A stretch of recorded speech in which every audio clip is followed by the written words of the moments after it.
You're standing in the middle of a massive arena. Thousands of people are screaming for your blood. The gates open, and a 5-ton monster charges at you, a beast known as the Executioner. You close your eyes, waiting for the end, but instead of a crush, you feel a hug. What happens when the deadliest weapon in the kingdom remembers your kindness? Buckle up, guys, because this isn't just a fairy tale, it's a life-changing story that hits different. We usually think a success story is all about money or fame, right? But today, we're gonna redefine success. If you are trying to grow in life and find real strength, you need to hear this. Let's dive into the legend of the boy and the mountain. The kind of kid who never really fit in with the crowd, and honestly, he wasn't even trying to. While other kids were obsessed with status and games, Nilu spent all his time disappearing into the deep green wilds. He was an orphan, a total outsider, and a lone wolf whose family wasn't made of people, but of the wind and trees. One humid afternoon, deep in the brush, the silence of the forest was shattered by a low, vibrating groan. Nilu tracked the noise until he found the source, a sound of pure agony that chilled him right to the bone.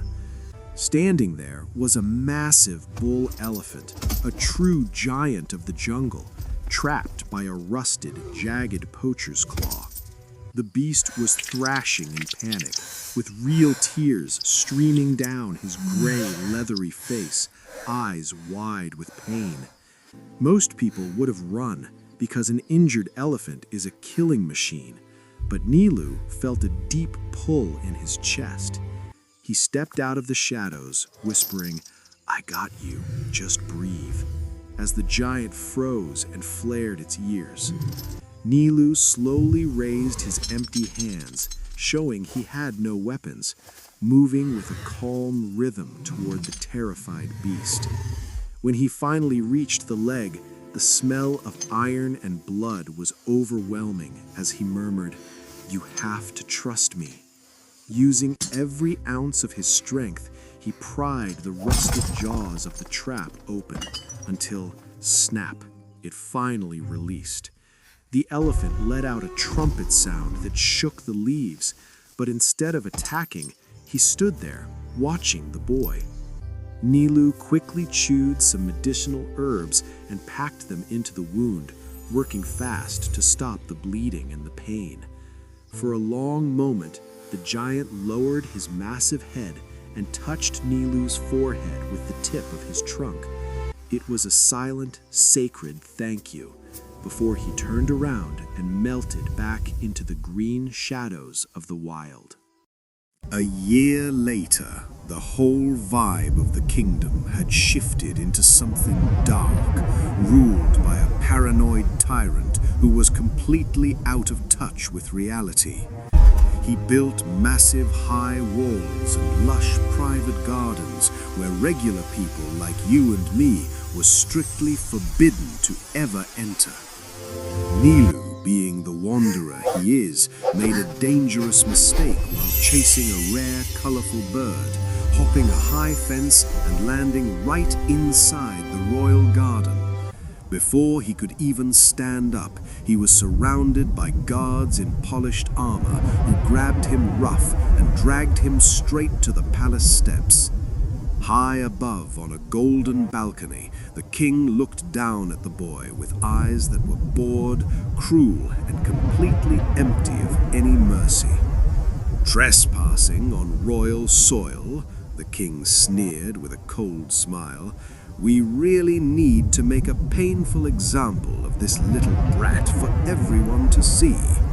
Throw him into the great arena immediately and let Titan deal with him," he commanded, sealing the boy's fate with a wave of his hand.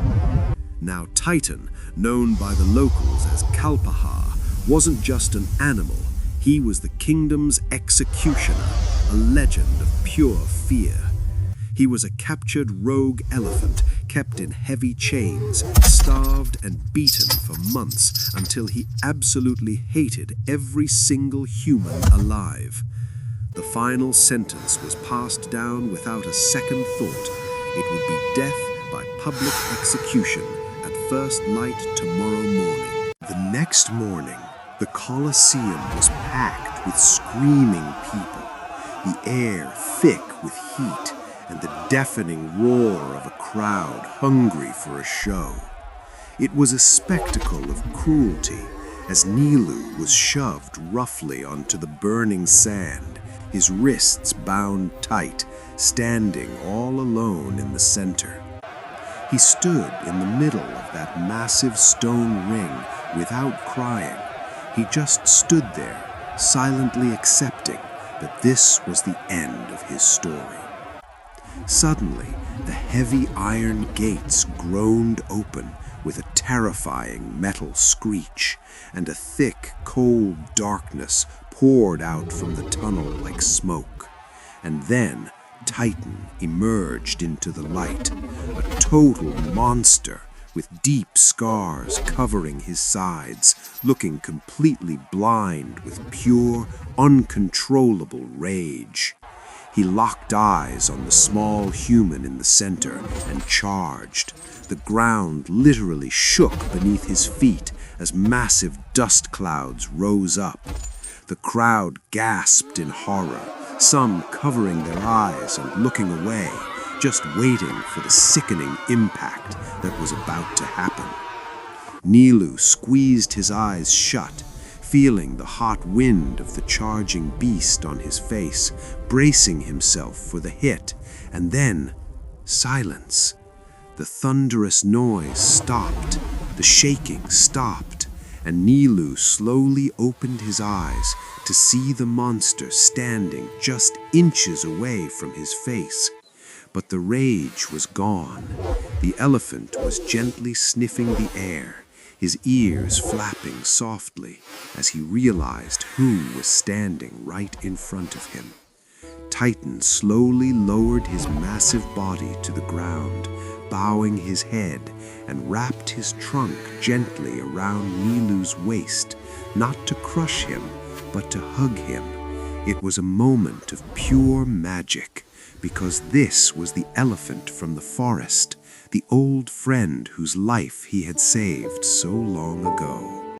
The entire stadium went dead silent, so quiet that you could literally hear a pin drop in the sand.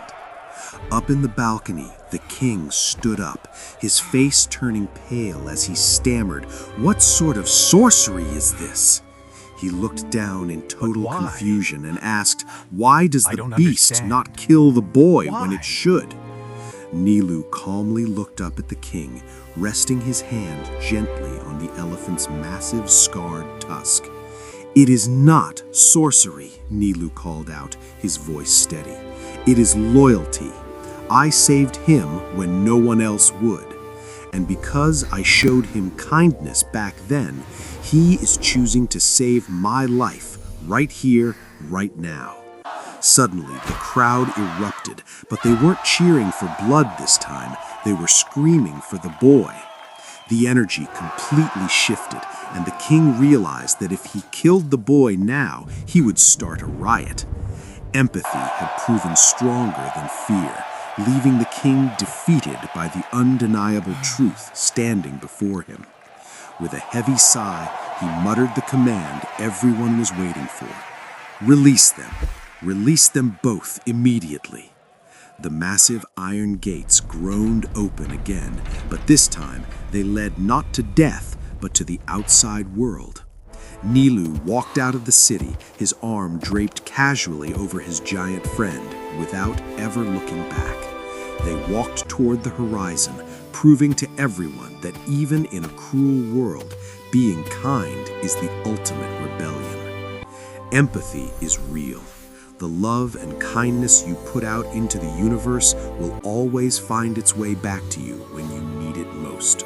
And just like that, Nilu and Titan walked off into the sunset, leaving a silent stadium and a stunned king behind them. They proved something powerful today. See, the best life lessons don't always come from classrooms. Sometimes they come from the most unexpected friendships. Even though this plays out like a classic moral story, the message is timeless. Kindness isn't a weakness, it's the ultimate rebellion. The love you put out into the universe, that's real energy. And trust me, it always finds its way back to you. That is the only secret you need to know to truly grow in life. So here's my question for you. Have you ever done a small act of kindness that saved you later? Drop your story into the comments. I'd love to read them. If this story hits you right in the feels, smash that like button and subscribe for more tales that feed the soul. Until next time, keep your vibes high. Goodbye.